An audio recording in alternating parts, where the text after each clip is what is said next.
Part 3 of Cobra Kai Season 6 brought us a shocking ending. Many fans were satisfied with the outcome. However, others believe it could have been better. That's what we'll talk about here. Today on Charlietales, we'll review the good and the bad of the Cobra Kai finale. As always, I warn you that this video contains spoilers. Ready? Let's begin.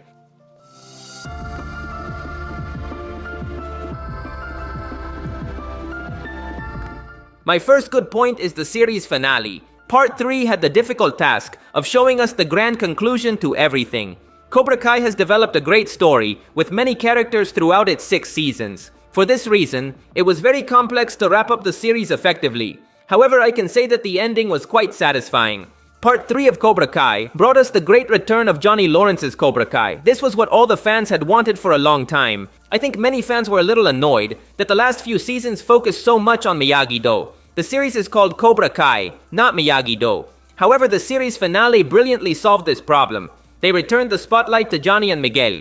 Both characters started the series together, so they had to finish this adventure. From a narrative standpoint, this comeback made a lot of sense. Johnny Lawrence learned a lot from Miyagi-Do, but it was never his style. Johnny's karate is different. His full potential can only be reached with Cobra Kai. Bringing Johnny back to Cobra Kai also served as an effective way to defeat the darkness that had haunted the protagonist for so long. For years, Daniel LaRusso tried to eliminate Cobra Kai forever. He wanted that darkness to disappear, but he never succeeded. John Kreese's Cobra Kai always returned. First, it came back with Johnny, then with Kreese, and finally with Silver. Cobra Kai never dies. With this in mind, the only way to defeat Cobra Kai is by mastering it. Johnny was the chosen one to revive Cobra Kai, and this time turn it into something good. Johnny won the Sekai Taikai with this dojo, so from now on, whenever someone thinks of Cobra Kai, they will think of Johnny Lawrence's version. This way, Terry Silver's legacy disappeared. This was the only way to stop Cobra Kai. Of course, it was beautiful to see Johnny lifting the World Champion trophy.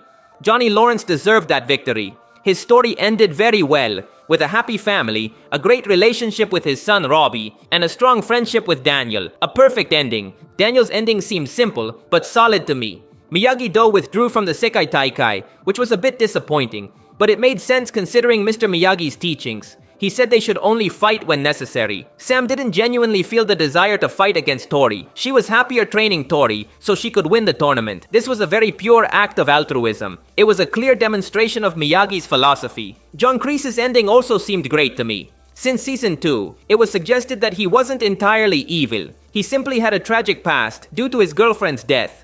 In the early seasons, he helped Tori several times as a good person. He could change, and he finally did, thanks to his students Tori and Johnny. His redemption was so real that he even sacrificed his life to stop Terry Silver. This villain was planning an attack on Johnny's family, but Kreese stopped him. Kreese was a dark and violent character, but even he found redemption at the end of his life. He had a fair ending. Robbie's defeat broke my heart. He really deserved to win a tournament, but that's how things go. Despite everything, they gave him a very dignified ending, since he earned a career in the karate world, alongside Tori. So it's clear that he will keep fighting, and one day will have his victory. My second good point is the fights. Part 3 of Cobra Kai brought us excellent top-tier battles. The fight between Miguel and Axel was incredible. During the battle, they even showed scenes from Miguel's past fights. All the fans surely recognize these moments. These scenes excited me a lot. Miguel's victory was legendary. Miguel at his peak karate level. The fight between Tori and Zara Malik did not disappoint. It could have been a bit longer, but it was still good. Tori deserved this victory in honor of her mother. Zara Malik was a beast, jumping all over the stage. Her agility seemed unbeatable, but Tori figured out how to defeat her. The fight between Johnny Lawrence and Sensei Wolf was slower, but quite solid. I was a little worried about this fight, since actor William Zabka is almost 60 years old. However, that didn't stop him from giving us a great fight. There were references to Karate Kid, and Johnny demonstrated everything he had learned in the series during this battle. The way they connected this fight with the Karate Kid saga was quite epic. In the final round, Sensei Wolf was preparing a deadly attack against Johnny. Our protagonist was about to fall into his trap. However, he remembered that this was how he lost to Daniel many years ago. Before, Johnny used to be driven by anger, but now he has matured. He is wiser. With this in mind, Johnny managed to avoid Wolf's attack and was able to defeat him. The fights in this season were few but quite epic. Now let's talk about the bad aspects of Part 3. My main issue is the incomplete storylines. There are several stories that feel rushed, or even somewhat forced. For example, the deaths of Terry Silver and Kreese. Both had a fairly dignified ending. However, this was never mentioned in the final episode. It would have been very powerful if Johnny Lawrence had discovered that Kreese sacrificed himself for him. Not long ago, both of them made peace, so surely Johnny would have been hurt by his death, but he never even found out. In the case of Terry Silver, they only mentioned that no one knows where he is, but honestly, no one seemed to care about his disappearance. Not even our protagonist wondered where he was. This is strange because, in the previous episode, Silver threatened Johnny. That means Johnny should have been expecting an attack from him. It seems like they deleted a scene related to this in the editing room. The idea feels incomplete.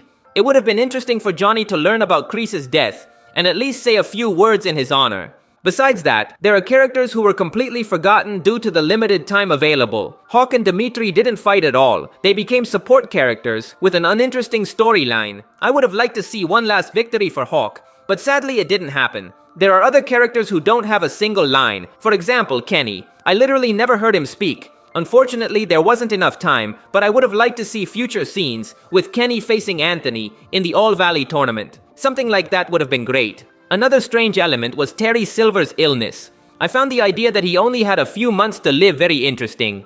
However, this wasn't relevant because he didn't die from the illness, and it didn't affect him in any way during fights. I think a more fitting ending for Silver would have been for him to spend his final days alone, dying from his illness, with no friends or family. That way, he would suffer the consequences of his actions, and leave knowing that he had failed. In the series, he died alongside John Kreese, but this defeat felt somewhat imperfect. The ideal scenario would have been for Daniel and Johnny to defeat him in the final tournament, and after that, he would die.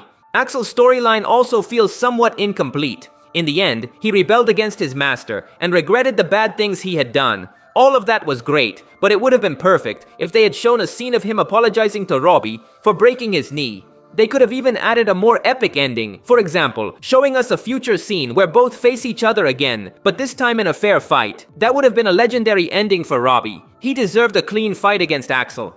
But I think there weren't enough episodes or budget to show us ideas like this. In conclusion, the ending of Cobra Kai is excellent. They wrapped up the series masterfully and gave fans almost everything we asked for. The episodes were a bit short, and certain events felt incomplete, but the season still ended well.